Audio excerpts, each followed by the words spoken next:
क्या होगा? ठीक है, यहाँ तक समझ गए हैं आप।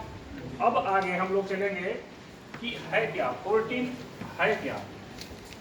Equality before law and equal protections of law. हाँ, पहले ये देखेंगे है क्या ना, Equality before law. समता या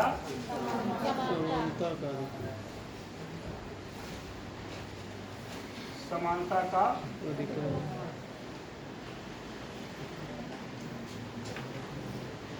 ये तो कॉमन शब्द है सबके लिए। थोड़ी सी कंफ्यूजिंग यहाँ है आप लोग के लिए। समानता क्या है और समता क्या है? शब्द लगभग एक ही है, कुछ बहुत अंतर नहीं है। इसके तहत कल आप लोगों ने सुना कि था एक विचारक का नाम, क्या नाम था? A.V. डायसी। ठीक है, इनका विचार था, इन्होंने दिया था, क्या था? रूल्स ऑफ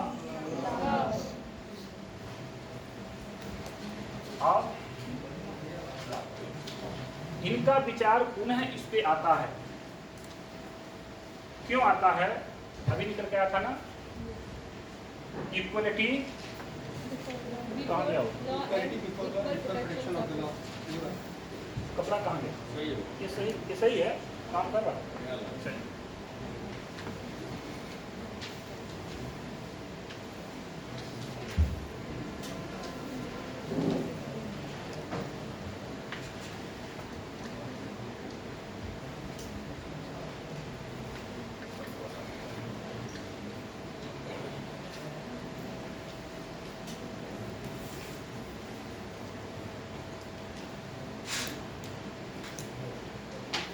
इक्वलिटी बिफोर आप ला करते हैं, ये सही शब्द है। और दूसरा क्या था? Equal protections of the law. Equal protection of, यहाँ देखिए विधि का क्या होगा हिंदी में? समझ समता या समान। ये क्या हो गया? विधियों का समान संरक्षण। आपको देखना कहाँ है? यहाँ और ठीक है। इसी पे विचार आया था, रूल्स ऑफ लॉ जो था वहाँ पे A.V. डायसी का, कि उसके संगत यह है। किसके संगत? क्योंकि कोई भी राज्य बिना विधि का अगर चलता है तो मनुष्य का कोई भी अधिकार सुरक्षित नहीं है। स्पष्ट आप लोग जान रहे होंगे। ये दो चीजों के बारे में जब ये कहा गया कि विधि के समझ समता या समानता, कोई भी व्यक्ति विधि से अलग, कोई विधि से गवर्न नहीं किया जाएगा। ठीक है, अपवाद छोड़ के बात करेंगे, नहीं किया जाएगा क्योंकि सबके लिए एक समान विधि होगी। समता या समानता, सबके लिए समान विधि होगी। समझ मतलब उसके सामने, उसके तरफ एक समान होंगे। जैसे अगर मान लीजिए यहाँ पे जो लोगों ने ग्रेजुएट या यूजी कंप्लीट कर लिए, अगर एक ऑनलाइन कोई प्रोफार्मा डाला गया कि जो लोग ग्रेजुएट या यूजी कंप्लीट हैं वह अभ्युदय योजना को अपने लिए रजिस्टर्ड कर सकते, अगर उसमें आप रजिस्टर कर दिए और कल आकर के किसी के सामने ये समस्या आए कि जब यह कहा गया था कि ग्रेजुएट या यूजी के लिए यह ऐप है, आज हमें उससे बाहर क्यों किया जा रहा है, बताएगी ना। जब ये बातें आएगी तो या तो उसके लिए स्पष्टीकरण देना पड़ेगा किसी ऐप के द्वारा या किसी आर्टिकल में अमेंडमेंट करना होगा ना। ये अपवाद है। चलिए, ये क्या है? विधियों का समान संरक्षण। दूसरे भाषा में समझिए, कंफ्यूज ज्यादा इसलिए है, दोनों शब्द लगभग एक ही है, केवल थोड़े से शब्दों का कहने का भाव अलग है। स्पष्ट लिखा हुआ किताब में दोनों शब्दों का लगभग अर्थ एक है। दो पार्ट में अगर हम लोग शायरी बना लें, अगर बनाने के बाद लिख लें और देखेंगे कि दोनों एक दिख रहा है, लेकिन छोटा सा अंतर ध्यान में रखेंगे, सारी चीजें अपने आप में स्पष्ट हो जाएंगी। यह पॉजिटिव बात करता है, इसे कहते हैं ये सकारात्मक बात करता है, और यह नकारात्मक बात करता है। मैं कल बताया था कि जो आपका मूल फंडामेंटल राइट है, हर जगह क्या कहता है, नहीं करेगा नहीं करेगा नहीं करेगा। क्या जो भी बात कही गई है पूरे फंडामेंटल राइट में, हर जगह यही बात आती है कि राज्य हमारे विरुद्ध यह नहीं करेगा नहीं करेगा। इसको अगर उलट करके आप बीपीएसपी में चले जाए तब क्या करता है, राज्य करेगा करेगा करेगा। जब नहीं करेगा नहीं करेगा, जब वो कर देता है तो हम कहाँ चले जाते हैं, सुप्रीम कोर्ट चले जाते हैं। जब आप कह रहे हैं कि नहीं करेंगे तो कर क्यों दिया? आप कह रहे थे कि हम नहीं मारेंगे नहीं मारेंगे और मार दिया आपने, तो जाएंगे ना जजमेंट के लिए, तो हम कहाँ चले जाते हैं, सुप्रीम कोर्ट या। ठीक है, इतना ही अंतर अगर ध्यान में लेकर के चलेंगे तो यह चीजें आपको समझ में आ जाएगी कि यह नकारात्मक की बात करता है, यह सकारात्मक की बात करता है। अपवाद कहाँ है ये देख लें थोड़ा सा। आपने सुना होगा राष्ट्रपति को या राज्यपाल को उनके पद पर रहते हुए कोई भी विधिक कार्रवाई, ठीक है, प्रेसिडेंट या गवर्नर, ठीक है, 361 आर्टिकल को दोनों के लिए लागू होते हैं। यह इसके तहत इनके ऊपर कोई कार्रवाई नहीं की है। यह क्या हुआ, अपवाद हुआ ना, इस नियम के दोनों के अपवाद हुए। जो भारत में राजनयिक लोग रहते हैं ना, अलग अलग देशों से आते हैं, आप लोगों ने देखा होगा, कुछ राजदूत बनते हैं, कुछ उच्चायुक्त बनते हैं। कहाँ उच्चायुक्त बनेंगे, कहाँ राजदूत बनेंगे, हम लोग आगे देख लेंगे और समझा दिया जाएगा। यहाँ पे उनके लिए भी यह छूट है। पत्रकार जो होते हैं, मीडिया, उनके लिए भी इसी आर्टिकल के तहत कुछ हद तक छूट दिया गया। आप लोग देखा होगा स्पष्ट शब्दों में, या टीवी में डिबेट आप लोग देखा होगा, या संसद की बैठक करते हुए विधान परिषद, विधानसभा की या लोकसभा की, आपस में लोग लड़ जाते हैं। जैसे आप लोग कभी कभी लड़ने की कोशिश करेंगे, अभी नहीं, जब क्वेश्चन की बात आएगी कि हमें बता दो, जब टेस्ट की बात आएगी, जब कोई नहीं बताएगा क्या करेंगे, आपस में लड़ेंगे। यहाँ पर जब एमपी की बात आती है और एमएलए की बात आती है, विधानसभा संसद का है, 105, 194 आर्टिकल इन्हें सपोर्ट करता है। इसीलिए इनके ऊपर कोई प्रत्यक्ष रूप से कार्रवाई नहीं की जाती है जब तक उस सदन के अंदर कोई बात करते हैं। अगर ये बातें सदन से बाहर आकर के करते हैं तो वह प्रोटेक्शन एक्ट सीधे उनके ऊपर लागू नहीं, ठीक है ना। इसीलिए वो अपनी बातें आसानी से, चाहे वो कागज के गोले फेंकते हैं, चाहे वो पर्दे फाड़ते हैं, कुछ भी करते हैं, उनके ऊपर बाहर से कार्रवाई नहीं की जाती है, क्योंकि उन्हें क्या किया गया, प्रोटेक्ट कर दिया गया। किसके तहत, ये ध्यान रखेंगे कि कहाँ पे है उनका यह है। इतना यह इसका अपवाद है। किस आर्टिकल का, आर्टिकल 14 का। यहाँ तक आपको समझ में आ गया कुछ हद तक।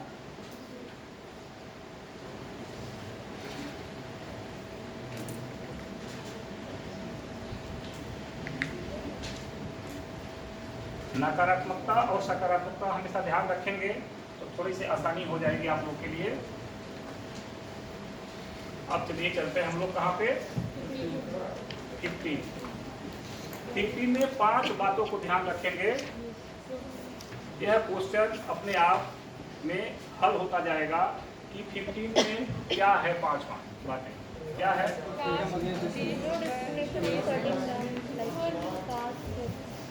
चलिए कोई एक बोले। रिलीजन,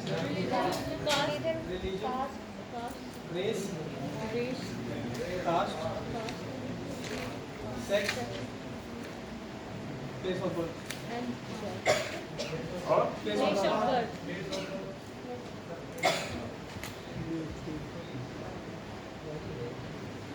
ठीक है, ये 5 हैं।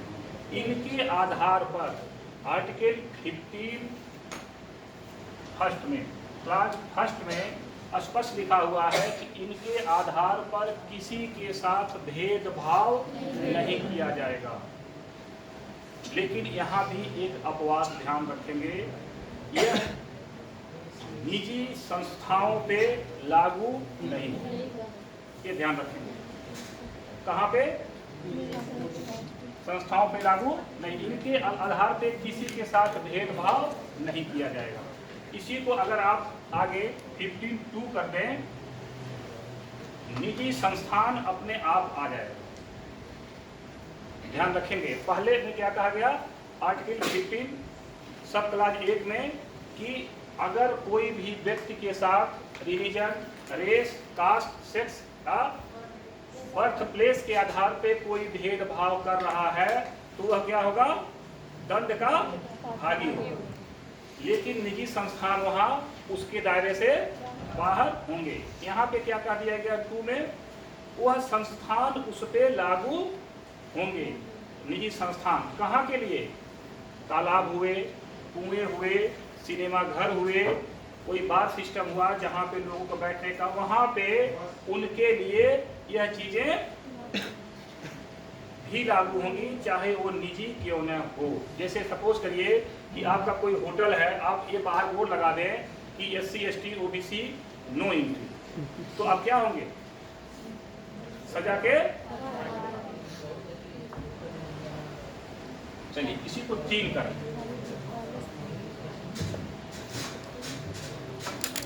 यहाँ एक चीज और देख लें, पहले में थोड़ा सा बैक चल करके, यहाँ पे आप लोगों ने सुना होगा कि महिलाओं को जब बच्चा पैदा होता है, बच्चा पैदा होने से पहले या बच्चा पैदा होने के बाद उन्हें 6 मंथ का मैटरनिटी लीव मिलती है। यह इसी के आधार पे आर्टिकल 15 फर्स्ट के आधार पे ही देय है और कोई आधार नहीं है। आधार क्या है? क्योंकि इस चीजों को क्यों छोड़ दिया गया? अगर ये बातें रखी गई थी तो इसे क्यों यहाँ, क्योंकि महिलाओं की शरीर की बनावट बायोलॉजिकल दृष्टिकोण से देखेंगे पुरुषों से डिफरेंट होता है, इसीलिए इस चीज के लिए उन्हें अलग से प्रावधान किया गया। यहाँ पे जब आएंगे तो स्पष्ट लिखा हुआ है आपके संविधान में, कोई कंफ्यूजन नहीं रखेंगे, महिलाओं और बच्चों के लिए राज्य अलग से प्रावधान कर सकते हैं। यहाँ पे क्या देखा आपने? मैटरनिटी लीव की बात देखा, क्योंकि शरीर, यहाँ पे भी उसी आधार पे कि बच्चा एक नाजुक होता है, उसके पास विवेक की कमी होती है, महिला एक शरीर से अलग अलग परिस्थितियों से गुजरती है, उसके लिए कुछ न कुछ विशेष प्रावधान बनाए जाएंगे। जैसे फॉर एग्जाम्पल आपने देखा होगा बेसिक में सिलेक्शन का आधार 50-50 कर दिया गया, पंचायत में आरक्षण 33%, यूपी में कुछ स्टेटों में 50% दिया है ना। यह आधार यहाँ से निकल करके आपके आते हैं। चलिए हम लोग चलते हैं 4 पे। 15(4) क्या है? आपके मूल संविधान में आर्टिकल 54 जिसे कहते हैं सब क्लास 4 नहीं था, केवल था 1, 2 और 3। 4 को अलग से जोड़ा गया।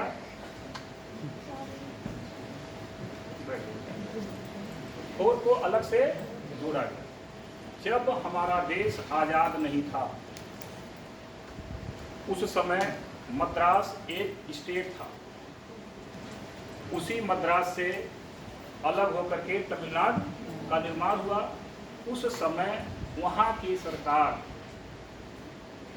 आरक्षण के दृष्टिकोण से सभी जातियों के लिए अलग अलग आरक्षण बना करके रखा था। आप लोग एक ये सुना होगा, मद्रास बनाम दो राजन वाला केस सुना होगा आप लोगों ने, चंपकम दोई।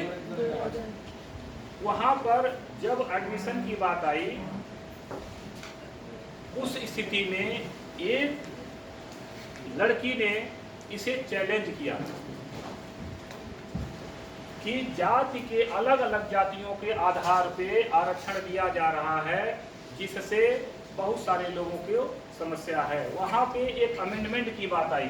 थोड़ा सा हम लोग और चलेंगे पीछे 2-4 दिन के पहले वाले में, तो समझ में आएगा। हम लोग पढ़ रहे थे संविधान सभा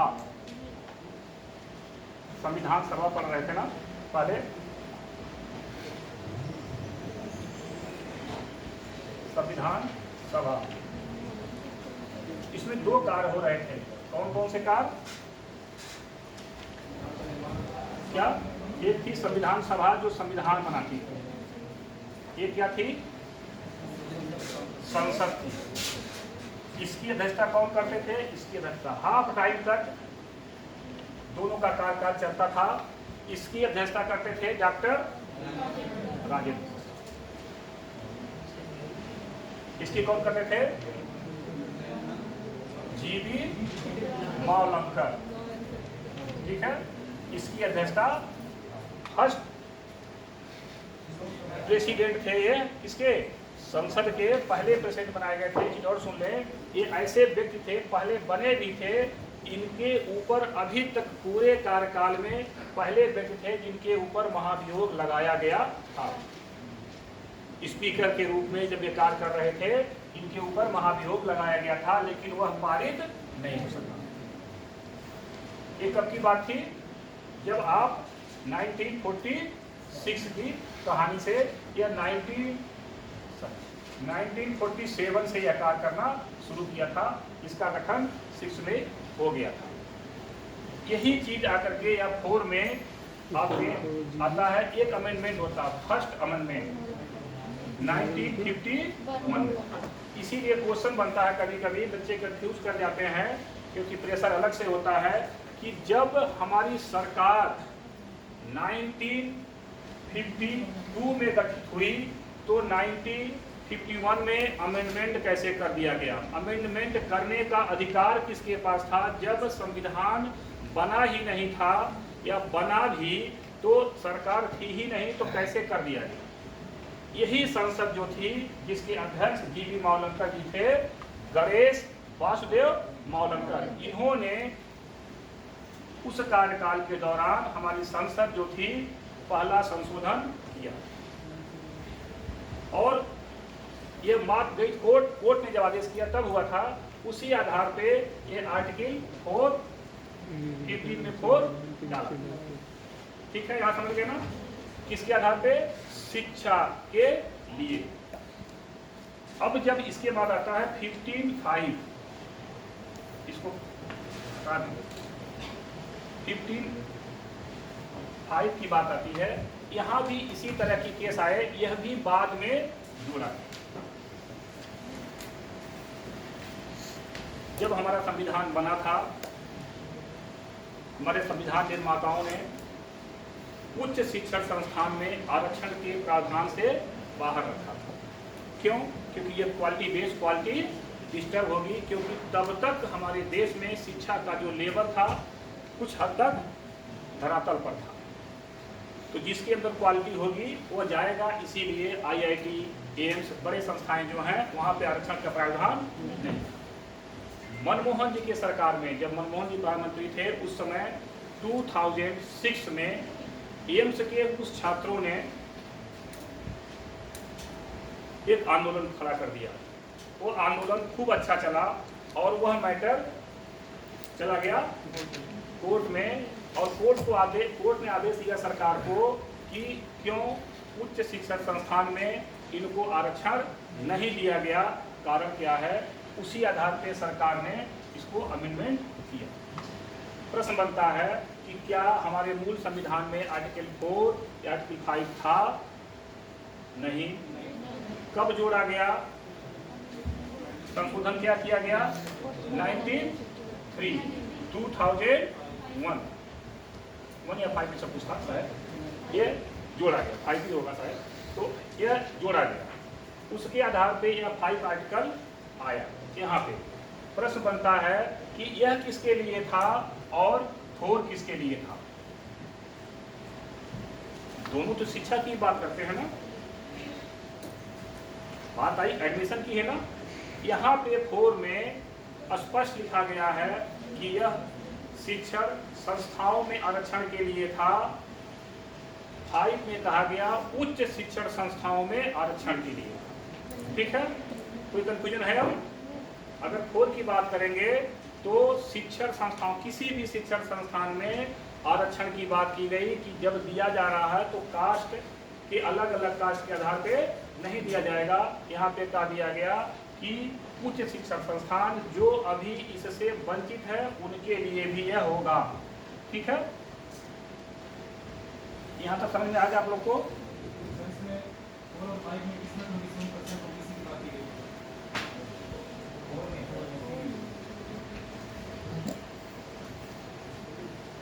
अभी आगे चलेंगे हम लोग, तो अभी हम लोग ओबीसी को ले आएंगे।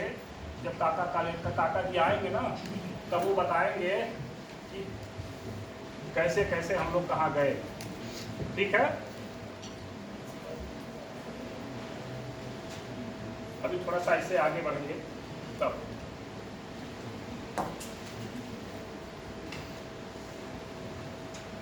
हम लोग देख लिए अभी आर्टिकल 40, आर्टिकल 50, अब क्या बचे? 60। अगर आपसे पूछा जाए या आप लोगों से पूछा जाए कि संविधान का सबसे महत्वपूर्ण आर्टिकल कौन सा है? बहुत अच्छा, बहुत अच्छा। क्यों? Define law. Define law. और सबसे अच्छा शब्द आएगा जुडिशियल रिव्यू। ठीक है, इस आधार पे ध्यान रखेंगे। अगर अलग अलग कथन कारण में दे देगा तो कंफ्यूज जाएंगे। चलिए 16 में क्या लिखा गया है?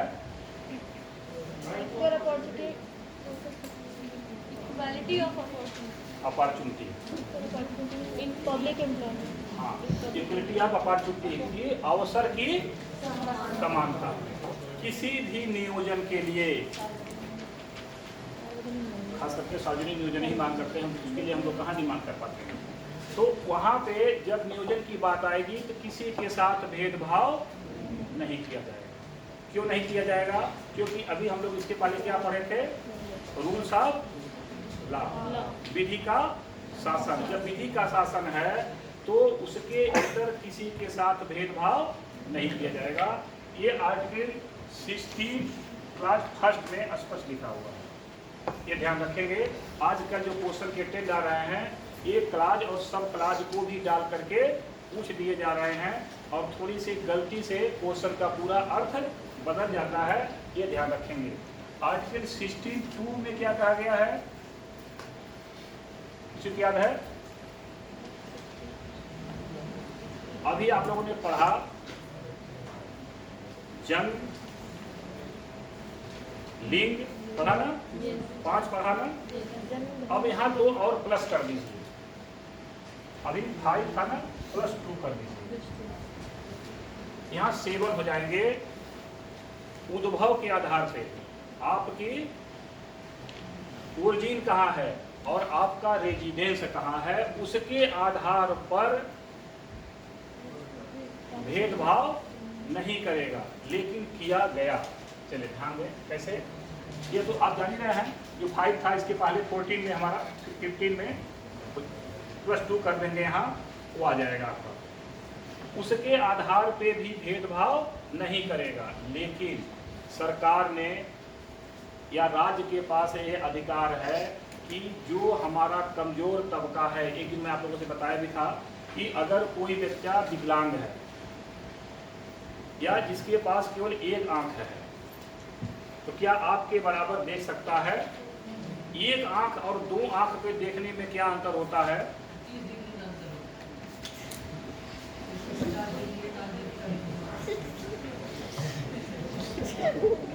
डिग्री का अंतर तो वो तो सबको पता है और क्या अंतर होता है।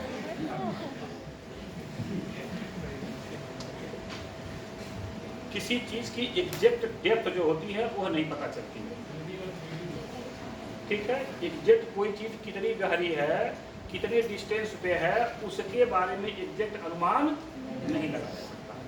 वहां पे समस्या आती है। उस आधार पे सरकार अपने राज्य में निवास के आधार पर भी भेदभाव कर सकती है, यह 7 आधार को भी डाइल्यूट करके।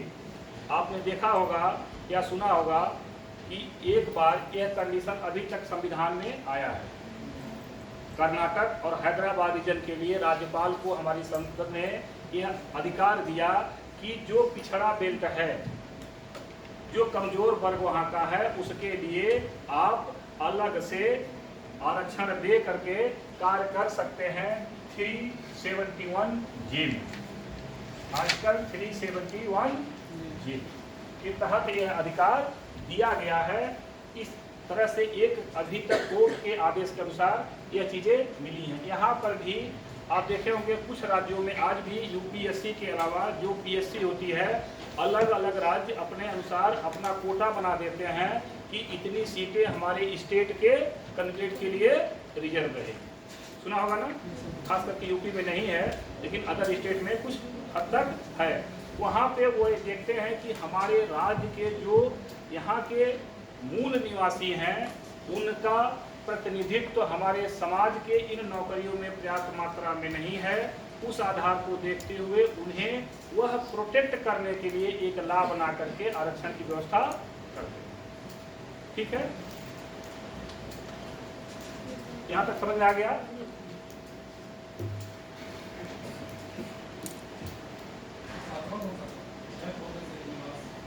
क्या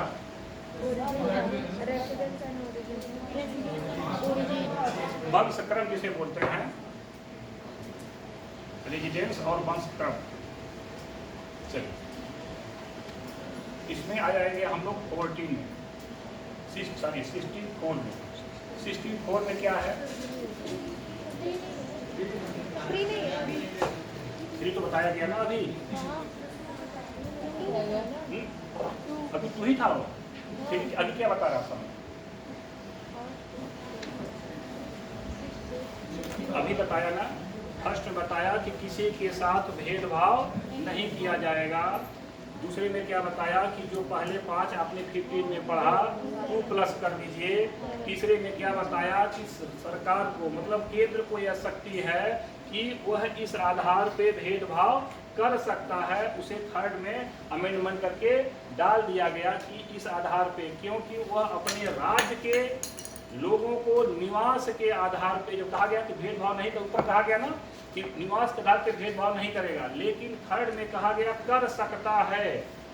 अगर उसे लगता है कि हमारे राज्य में शिक्षा का वह लेवल नहीं है, हमारे राज्य के निवासी उस स्तर तक नहीं फाइट कर पा रहे हैं कंपटीशन में, तो वह कुछ सीटों का रिजर्वेशन दे सकता है। बात समझ आई ना?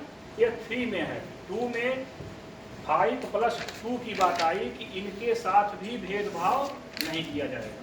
फर्स्ट में कहा गया ना कि सबके लिए समान अवसर होंगे।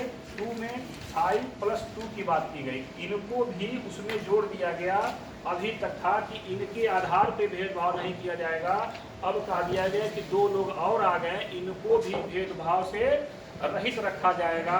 तीसरे में कहा दिया गया कि सरकार अगर चाहती है कि हमारे राज्य में कुछ वर्ग के लिए अलग अलग टर्म कंडीशन है, तो उनके लिए थर्ड में वह विधि बना करके उन्हें प्रोटेक्ट कर सकती है, ठीक है। 4 में क्या है? हाँ? क्या है 4 में? कहाँ पे? तो अभी तो पिछड़े वाली बात उसमें आ जाएगी ना चार्ट में, भाई वो पिछड़े कौन होंगे? जो उस राज्य में रहेंगे, अच्छा तो उन्हीं को दिया जाएगा ना। अलग अलग कंडीशनों में कोई SC है, कोई ST है, अच्छा किसको दिया गया? उसे देख के दिया गया ना। यहाँ हम लोग आ जाएंगे 4 में,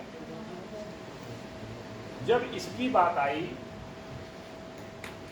16(4) की, यहीं पे जो आरक्षण की बात आती है, आपका काका कालेलकर की बातें निकल के आती हैं कि कैसे किसको आरक्षण दिया जाए, क्योंकि आप लोग देखा होगा पहले से SC और ST को रिजर्वेशन था।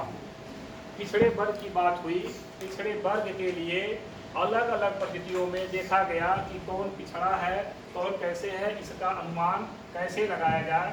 तो सरकार के पास, खास करके सरकार में राष्ट्रपति के पास राइट है 340 में कि वह एक आयोग का गठन कर सकता है आर्टिकल 340 के तहत कि कौन पिछड़ा है, कौन अगड़ा है, उसके बारे में एक रिपोर्ट दे। इसी में काका कालेलकर के देख रेख में एक आयोग बनाया गया। 1953 में इन्होंने अपना रिपोर्ट 1955 में दिया, जिसे सरकार ने अमान्य कर दिया। ठीक है, यहाँ अमान्य कर दिया। उसके बाद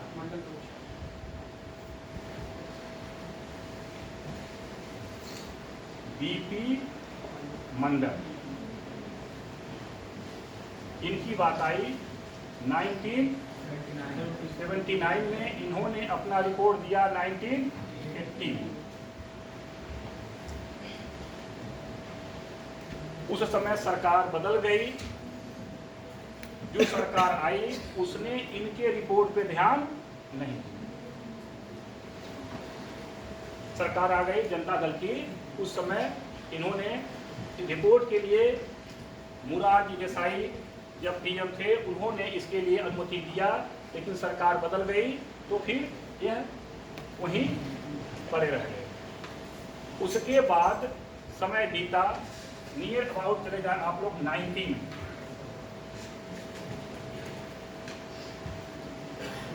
फिर ये BP की जगह यहीं पे BP लिख दीजिए।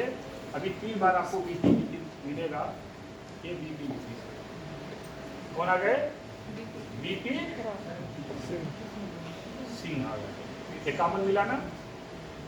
इन्होंने 1990 में इसे एक्सेप्ट कर लिया, क्योंकि इसने रिपोर्ट दिया था कि पिछड़ों को 27% आरक्षण दिया, और एक चीज और दिया था इसने,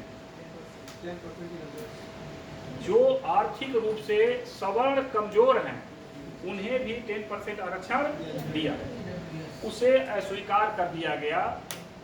ठीक है, उसे अस्वीकार कर दिया गया था, बाकी इन्होंने इसको लागू कर दिया। इनकी सरकार क्या हुई?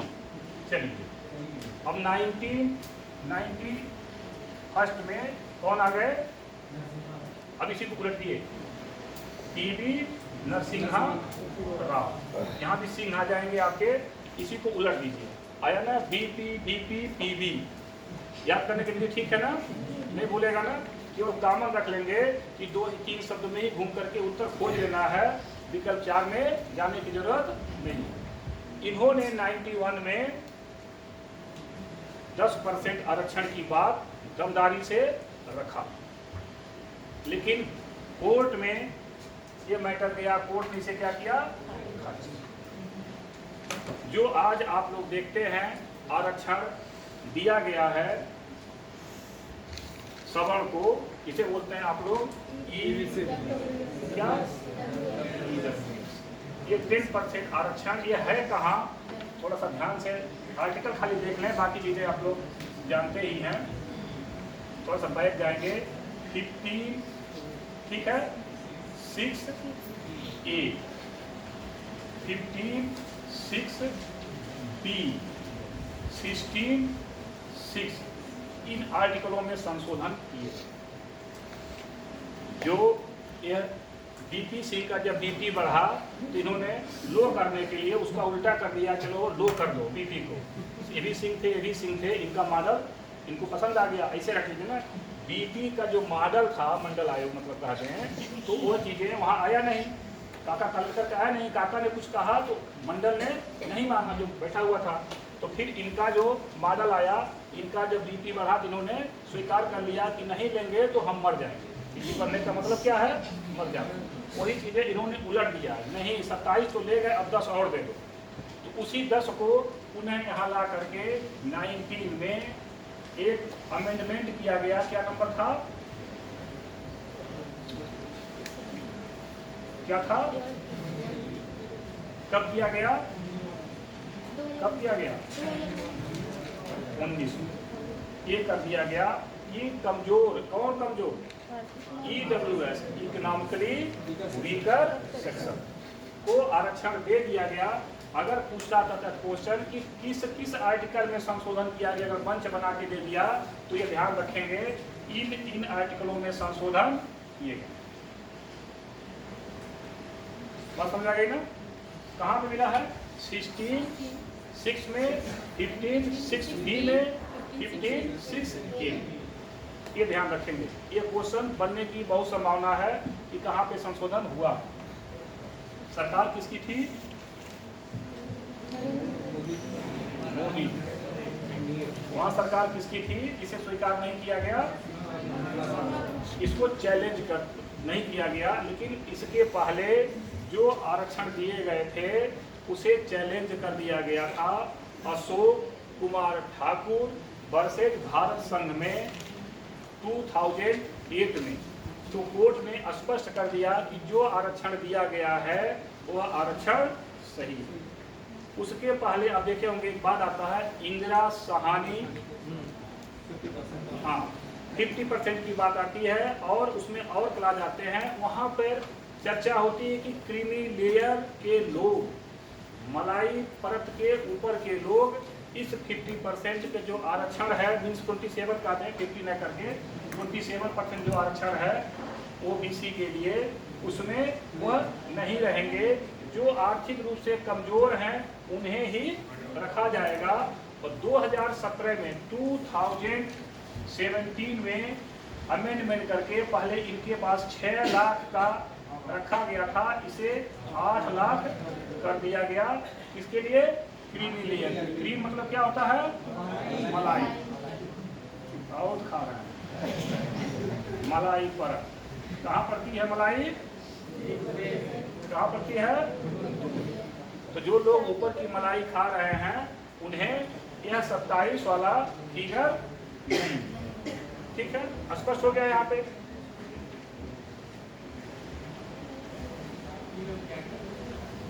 बाकी लोग दूध पिए और क्या करेंगे? बना बना खा और क्या करेंगे? 27 तो ले जा रहे हैं। इसमें कोई ऐसा बैठा है जिसे आरक्षण से आपत्ति है? कोई है ऐसा? बहुत लोग हैं। आपत्ति है? चलिए किसी दिन समय रहेगा, आप उससे चर्चा होगी आरक्षण पे, जब समझ जाएंगे कभी नहीं कहेंगे कि आरक्षण खराब है। यार सर आरक्षण से दिक्कत नहीं है, डायरेक्ट तरीके से। सर डिस्ट्रिक्ट वाइज और स्टेट वाइज भी आरक्षण दिया जाता है क्या? डिस्ट्रिक्ट वाइज, स्टेट वाइज आरक्षण का प्रावधान कास्ट के ऊपर सर स्टेट की तरफ से है। आप देखे होंगे या जानते होंगे कि जो सेंट्रल गवर्नमेंट 49.5% का आरक्षण दिया अभी तक जो है, इसे कहा था कि इससे एक्सेस नहीं होगा। इससे एक्सेस की बात करती है ना ये चीज़। अब वो 9वीं अनुसूची की बात आई थी ना, एक बार आप लोगों ने सुना होगा कि जो 9th शेड्यूल में कोई चीज़ें डाल दिया जाता है उस पर कोर्ट नहीं करेगा। ये था, है नहीं। आपकी घर जा रही है क्या? ये था 24 अप्रैल, ध्यान देंगे, अप्रैल 1973। ये डेट याद रखेंगे। यह डेट एक व्यक्ति का जन्मदिन भी है। बहुत अच्छा ना, आप लोग याद रखते हैं। ठीक है, इस तिथि के पहले वह नियम लागू था। केशवानंद केशवानंद भारती बनाम केरल राज्य के केस में जब ये जजमेंट आ गया, अब उसमें डाले गए जो भी नियम होंगे उसका रिव्यू कोर्ट करेगा, असंगत होगा तो उसे बाहर करेगा। यह उसके पास अधिकार मिला। यहाँ पे कितने जज थे? अभी तक के इतिहास में सबसे ज्यादा जजों की बेंच ये रही। ठीक है, अब देखिए अलग अलग स्टेट में अलग अलग परसेंट में कास्ट लोग रेजिडेंस के रूप में रहते हैं। जैसे आप यूपी में ले लें 0.6% कौन है? एसटी। जब यूपी का बंटवारा नहीं हुआ था, यूपी कब बटा था? कब?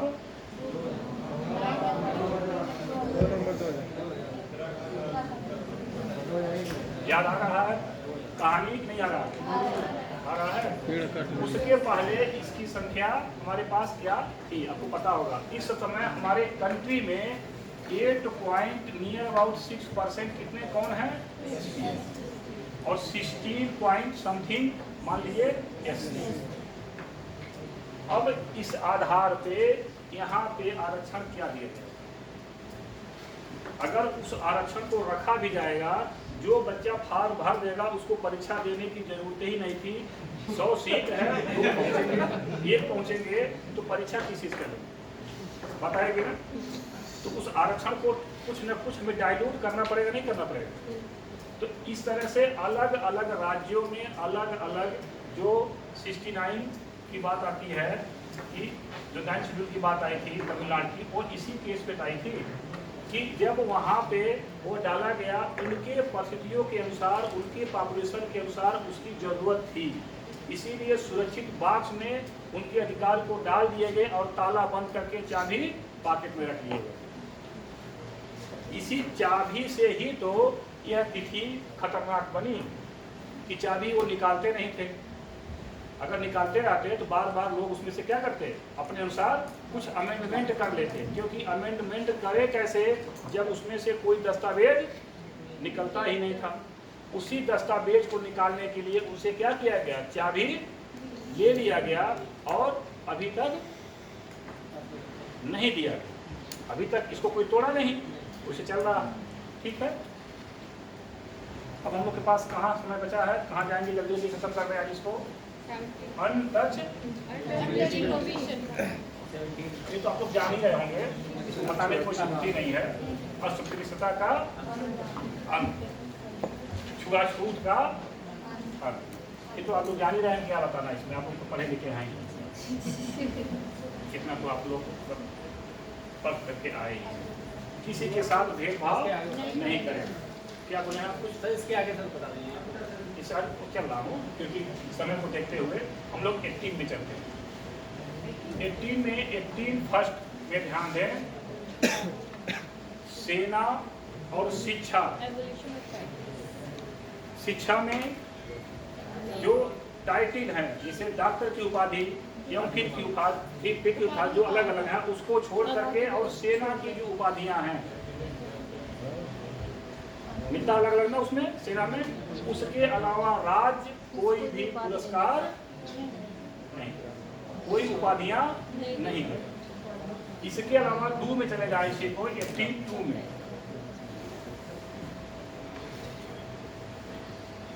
कोई भी भारतीय नागरिक विदेशों से कोई भी उपाधि ग्रहण नहीं करेगा। तो करेगा कैसे?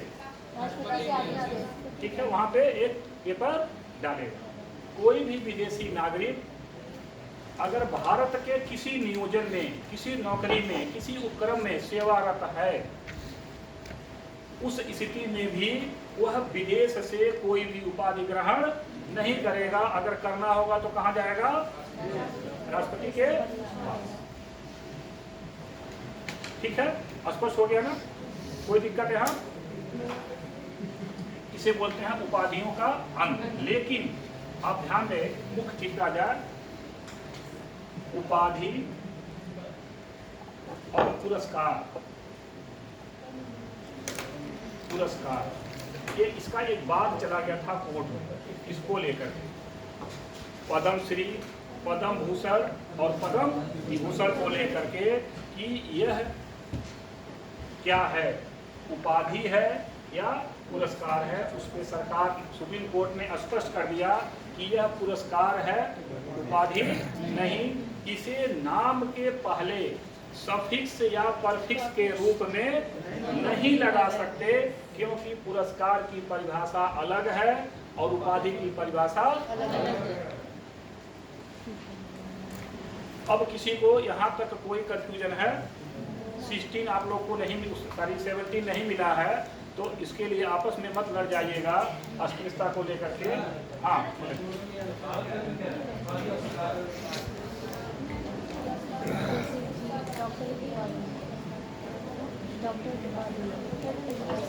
इसी से रख कुश कर दें, इसे कुश कर, वो ऐसे लिख देते हैं पुरस, इसे से बना दें कुश। कुश मतलब कार, मतलब किसी काम के लिए, किसी काम के लिए किसी को धक्का देने के लिए कुछ दे दिया गया कि तुम्हें हम ये देंगे अगर हमारा ये काम कर दो। उपाधि किसी को बिना एक सिस्टम के तहत कार्य किए नहीं मिलती। जैसे अगर आपको डॉक्टर की उपाधि लेनी है, जिसे कहते हैं PhD, इसके लिए क्या करना होगा? आपने सुना होगा कुछ लोगों को मानद उपाधि मिलती है, किसकी? डॉक्टर ऑफ फिलॉसफी की। लेकिन वह मानद उपाधि इसीलिए कही जाती है उसका उपयोग केवल 100 पीस, केवल शीशे के सामने चस्पा करने के अलावा और कहीं उपयोग नहीं कर सकते। लेकिन अगर आप किसी यूनिवर्सिटी